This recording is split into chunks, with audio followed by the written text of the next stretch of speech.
Have you ever started a conversation with the purest intention, just wanting to find understanding, to finally untangle a knot that's been too tight for too long? But the deeper you talk, the more you feel like you're pushing a boulder uphill. Your sincere words are not received, they're weaponized. Your truth is not respected, it's twisted into an attempt to blame them. You explain with logic, they bend the facts with emotion. You try to stay calm, they escalate the conflict. You aim for resolution, they aim for emotional victory. And after a while, the exhaustion hits, and you have to ask yourself, am I talking to a narcissist? Now, I'm not talking about a clinical diagnosis here. I'm speaking about a behavior pattern, what Stoicism calls an error in judgment. That personality type who avoids accountability, refuses to acknowledge fault, lacks empathy, and must always attack to protect a fragile, empty ego. That person could be anyone, a blood relative, a co-worker, or an old flame. And here is the brutal reality. You cannot run from this truth. Life doesn't operate by perfect social media quotes. You can't just say, I'm done talking to you, and walk away. Sometimes you must face them every single day. That's why our goal today is not to teach you how to persuade them. That's outside your control. Our goal is to teach you how to communicate with them without losing your inner peace. This is a lesson in Stoic wisdom, clear, deliberate, and full of purpose. Section 1. The lesson in exhaustion, challenging the instinct to understand. Why do we burn out when talking to a narcissist? It's not because they are too strong, too powerful. It's because we chose the wrong battlefield. As people who strive for virtue, we enter the dialogue with a noble belief. If I just explain clearly enough, sincerely enough, they will finally see my perspective. You arm yourself with good intentions. You use your compassion as a weapon. You want to apply reason to erase the misunderstanding. But you must clearly understand your opponent's objective. You aim for reason. They aim for control. You want the truth. They want the distortion, to shield themselves from responsibility. You seek peace. They seek provocation, to harvest your emotional energy. And that is why you feel exhausted. You are not weak. You are simply playing a game where the rules were rigged against you from the start. Think about those carnival games. The ring toss. It looks simple, a test of skill. You throw and you miss. You try again, you miss again. You start doubting your own abilities. But eventually, you realize the ring was bent. The bottles were glued down. The game was fixed. Talking to a narcissist is the same. The game belongs to them, the rules belong to them, and the goal is not to give out prizes, but to take your payment, in this case, your emotional energy. The Stoic intervention here is the dichotomy of control. Some things are within our control, and some are not. We cannot control the empathy, the kindness, or the eventual change of another person. We can control our response, our judgments, and our assent, our agreement to what is happening. When you try to make them understand, you are attempting to control what lies outside your grasp. And that is the true source of all suffering. Section 2. Praise-or-Provoke. The practice of premeditation. To fight the Stoic way, we must employ the premeditatio malorum, the premeditation of evils. This means consciously planning for the worst outcomes, so that when they arrive, we are neither surprised nor emotionally derailed. The behavioral pattern of the narcissist is instantly predictable: praise or provoke. They live on attention and control. If you refuse to, praise them, to shower them with compliments, deference, or place them at the center of the universe, they will automatically switch to provoke. They will manufacture conflict, personal attacks, or victimhood to siphon that negative attention from you. To them, both forms provide the essential fuel of being seen and being in control. Imagine you simply tell them you're busy and can't reply to a message right away. A normal person accepts this. But the narcissist switches to provocation. "Oh, so my time isn't as important as yours then? I don't know why I expected anything different from you." This is how you apply the premeditatio malorum. You anticipate, "I know, after this simple statement, they will twist it into a personal attack or a grievance." You pre-accept, "That is their nature. That will not harm my own virtue." Epictetus taught us, "No man can make you angry unless you give him the key." The narcissist is not some diabolical mastermind. They are simply people endlessly searching for that key. When you anticipate their behavior, you yank the key out of the lock. You begin to see their pattern for what it is: a tired, predictable play you've watched 100 times, and you are no longer surprised nor truly hurt. This won't make the conversation pleasant, but it will make you emotionally impenetrable. Thank you for listening this far, and now I want to introduce you to the most important part. 3 Stoic strategies. 3 shields that will protect your calm and your clarity when facing narcissists. Stoic strategy 1. The power of neutral language. Once you've recognized the game and predicted their behavior, your next essential weapon is neutral language. This is the perfect Stoic practice of controlling your assent. When they attack you with words, they want you to assent to agree that you are wrong, or to agree that their statement deserves an explosive emotional reaction.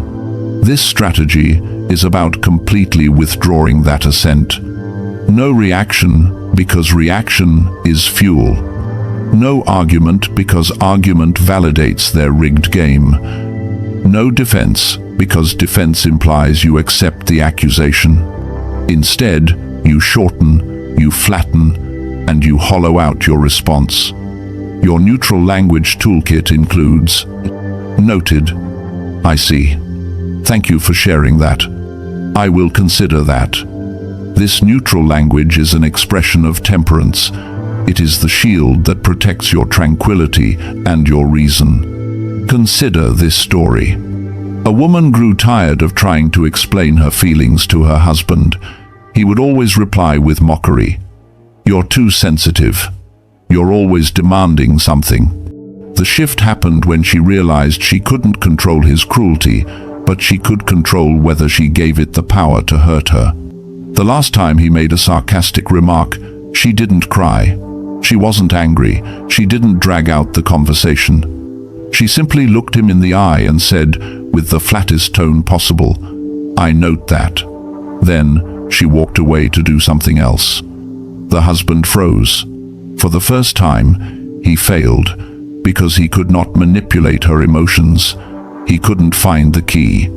Remember this: the thing that truly hurts you is not their words, but your emotional reaction to those words.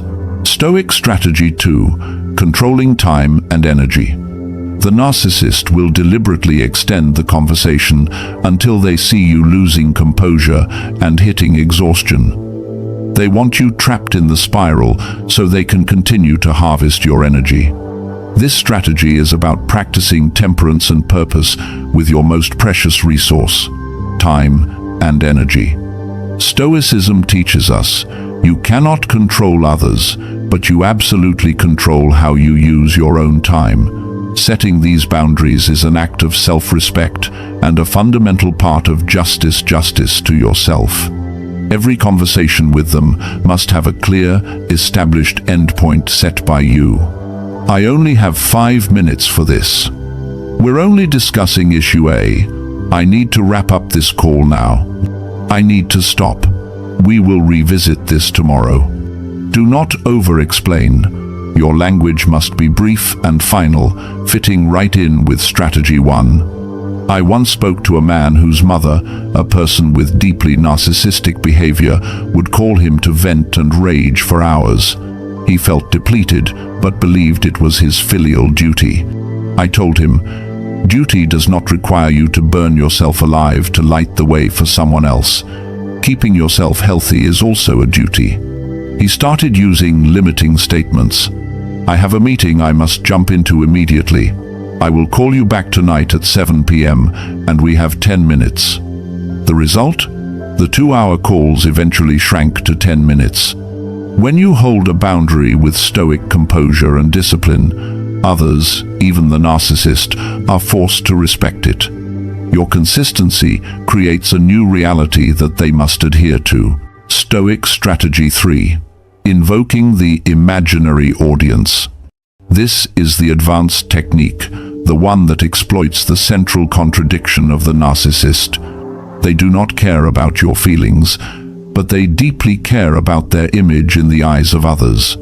They are terrified of being perceived as the bad guy, the failure, or the brute within that imaginary audience in their head. You don't need to threaten them or expose them. You just need to gently remind them of the audience's presence. Use these phrases said with a calm, objective tone. I'm not sure others would agree with that kind of language. Do you think the team, family, will find that statement helpful to our progress? If someone else was standing here and heard that, what would they think? Do you believe the way you're phrasing that communicates your true intent? This is a genius tactic because it forces the narcissist to temporarily retreat from manipulating your emotions and switch into image management mode. When you mention others, you trigger their greatest fear, the loss of external validation. This automatically causes them to regulate their behavior, soften their tone, or try to reframe the narrative to sound more rational and moral. A colleague of mine was once yelled at by her narcissistic boss in front of their team. "No one understands this project but me. You are only slowing things down." Instead of defending herself, she simply asked, "Do you think the team finds that statement helpful to our progress?" It was a gentle question, but it immediately redirected the spotlight away from her and onto him. He stumbled, looked around, and lowered his voice, struggling to justify his initial outburst. Your purpose here is not to humiliate him, it is to force him to communicate in a more functional way to protect his own self-image. This is how you use their weakness to carve out a space of safety for yourself. Section 3. The final lesson: don't try to fix the unwilling. This is the most fundamental principle of Stoicism. The narcissist will not change because you cry. They will not change because you suffer. They will not change because you love them so much you forget yourself. They only change when they choose to change, and most often they won't, because blaming others is far easier, far more comfortable than accepting responsibility. In his Meditations, Marcus Aurelius wrote, "Accept people as they are, or leave." The act of attempting to heal someone who refuses to be healed is an act of arrogance. You are positioning yourself as a deity, believing your love and your logic are strong enough to fundamentally alter another person's inherent nature. Stoicism teaches us humility when facing what we cannot control. You cannot heal the person who pretends to be asleep. You cannot wake the one who refuses to open their eyes. But you can do this one thing. You can ensure your own heart is not distorted, is not twisted by their chaos and toxicity. You protect your virtue, your calmness, your fairness, and your clarity of mind. Section 4. When is retreat an act of virtue? Stoicism does not teach us to endure harassment forever. Stoicism teaches us to choose what we can control and to choose what aligns with our own virtue. There are unmistakable signs that you must not ignore. When you find yourself making yourself smaller, constantly walking on eggshells just so they won't get angry. When you apologize for things you did not do. When your joy and your self-confidence die just a little more each day. When your emotional barriers have been breached and you no longer have the strength to maintain neutrality. If maintaining communication with them begins to actively erode your mental health, your energy, and your ability to practice your own virtue, then the act of withdrawal is the ultimate Stoic act. Distance is not cowardice. It is the disciplined management of your internal assets. Conclusion. Peace is the only victory. You cannot control their toxicity, but you can and must control how you receive it. Let us commit these 3 unwavering principles to memory. First, accept the game. Recognize you are in the praise-or-provoke trap. Identify it and deliberately refuse to play. Second, wield the neutral shield.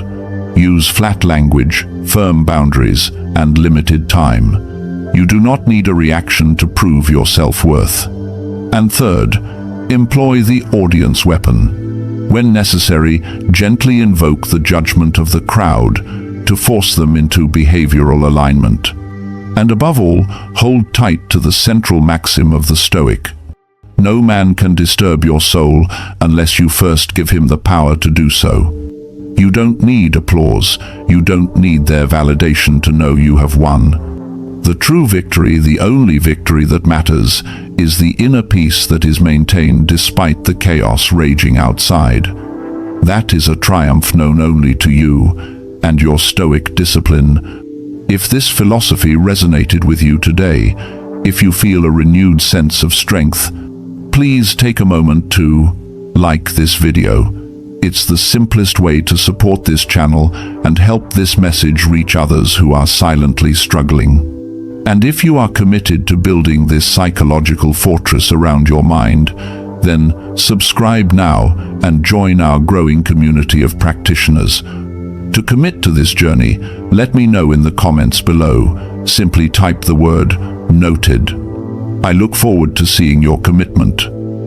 Until the next lesson, stay strong, stay vigilant, and stay stoic. Thank you for watching.